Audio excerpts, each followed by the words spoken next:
Our self-serve farm stand is just a year old, and there are 3 things I wish I'd known before I started it. If you've ever thought of selling produce from a farm stand, stay tuned. In this video, I'm going to share what those 3 things are and whether the farm stand makes money for us. That way, you'll already know what I had to find out the hard way. We started our self-serve farm stand back in August 2023, so it's just been 1 year that's elapsed since we began.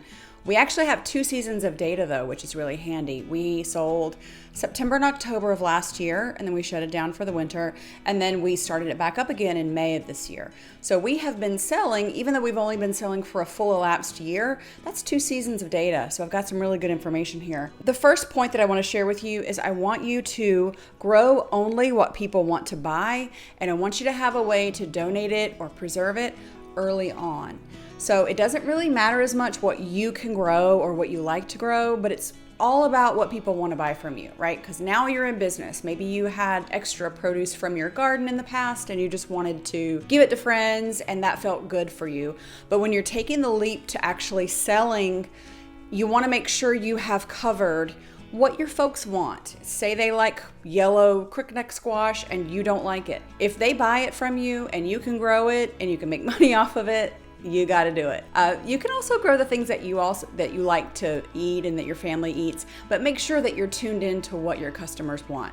If you're not, you'll grow things and you'll try to sell them, they won't sell. And when you're first starting out, a lot of your produce is not going to sell right away, right? Because it takes time to get the word out. So what you want to do is, even if it's popular, even if the stuff that you're selling is what people want to buy, it's going to take time to sell, and you want to be able to offload that either to a nonprofit. There are several nonprofits around town that I donate produce to. You can preserve it for your family. You can do whatever you want to with it because it's yours, but you're gonna have to stock that table quite a lot in the beginning, and all of the produce won't be sold, and so you wanna have an outlet for that. The second thing that I wish I had known is that you really need to have a system that's easy to manage that can keep your produce cold. I was tempted to start with this cooler situation where you have frozen water, like frozen bottles of water, and you can switch those out every day.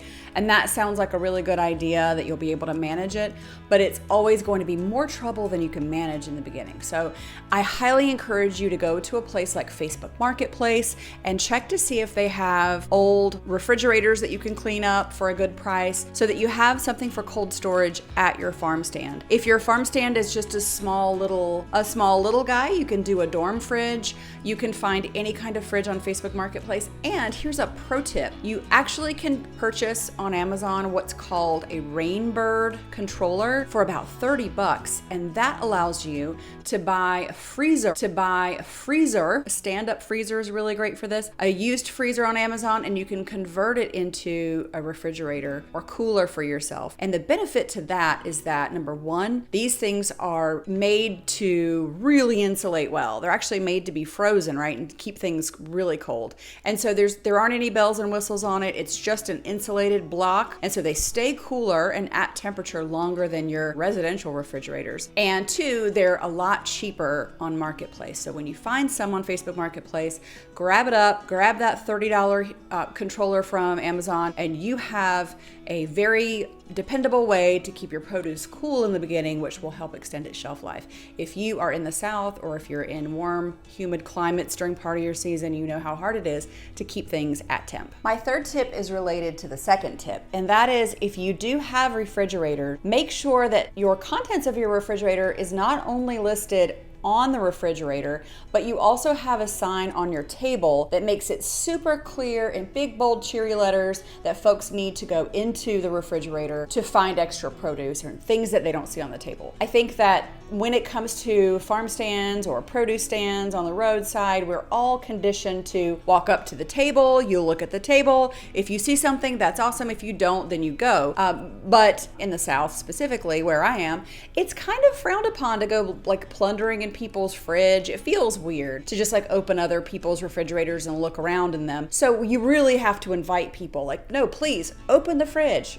Inside the fridge are these things, right? Like, you want to make sure they know that you've invited them into their refrigerator. And don't think that just because you have a glass front refrigerator that people can see into it, because what I have found over the summer is that on our we have a big double pane commercial cooler, and it's awesome. But there's also condensation, which makes it really tough for people to see into the refrigerator. So make sure if you have tables, we are all conditioned to look on the tables.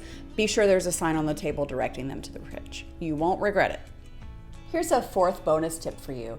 What I learned is that food is an amazing connector. We had people coming in, no lie, from other states. We had folks coming in 23 or 25, 30 minutes away just to grab tomatoes. There was a lady in particular. Her husband had a back injury and couldn't get out of bed for a while, and all he wanted were tomato sandwiches that were made with our tomatoes from our farm stand. So she had to cross state lines and drive close to 30 minutes one way to get our produce, but to her it was worth it because of the flavor. And that made me feel so awesome to know that I was helping make his day and hers a little brighter just by being there and growing great produce and having a way for them to have access to it. So you're gonna learn that food is an amazing connector, and I think you're gonna find that it's one of the biggest benefits of having a farm stand. The cash is good, of course, right? I'm not gonna lie, but it's also great to feel connected to your community through food. And I wanna make one comment too about theft. I know you're thinking, this is an honor system, self-service farm stand. Do you have any sort of theft going on? Is it a huge deal? Well, not really. We have noticed a couple things here and there that aren't there, but for the most part, the way I feel about it is that there's so little trust these days in our society, in this country, and in our culture, and it feels good to trust people, and I feel like people enjoy being trusted. And I think that if someone needs food, like sometimes people just forget to pay, honestly, like they really do. I've had people Venmo me money later and be like, oh my gosh, I forgot to pay. But honestly, most people, there's the vast majority of folks, maybe 1% of people who come by, grab something like with nefarious intent. But honestly, if you need those tomatoes or those cucumbers and they end up in your kid's belly or your belly, whatever, you needed it, go for it. Like it's all gonna come out in the wash, right? I'm not that worried about it. So I just wanted to say something about that because I know you're probably thinking about it and I wanted to address it.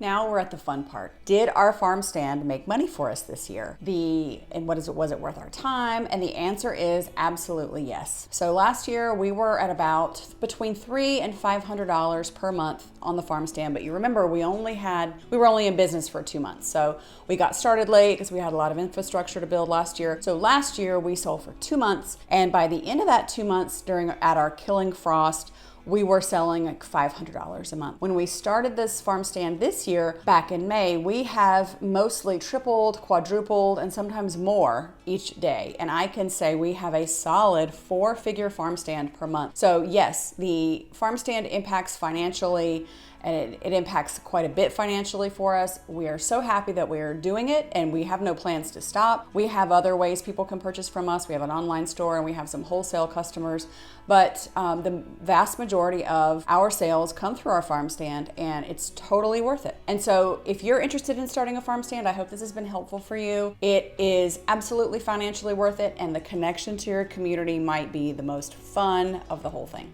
Well, now you know what I wish I'd known before I started my farm stand, and you know that the farm stand is profitable. Next, you'll want to think about what to grow, and in this next video, you'll find out how to grow the biggest onions you've ever seen so that you can put them on your farm stand, sell them, and become known for them.